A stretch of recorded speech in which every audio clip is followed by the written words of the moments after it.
Hi viewers, this is a short drive video of the Mumbai Coastal Road from the Marine Lines Flyover to Bandra.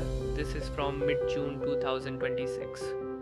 I was pleasantly surprised that I could do this stretch in about 15 minutes. In previous visits to Mumbai, it's taken over an hour by road in this section. We were coming from Princess Docks and heading to meet friends in Bandra for lunch. I had wanted to check out this completed section of the coastal road and hence this route. Going by past experience, I expected the journey to take about 1.5 to 2 hours. Instead, we were at the lunch venue in an hour. Of course, this was not peak hours. I am not sure if regular Mumbai commuters avoid this stretch during non-peak hours and hence traffic was sparse. Looking forward to comments on how travel in this stretch is during peak hours.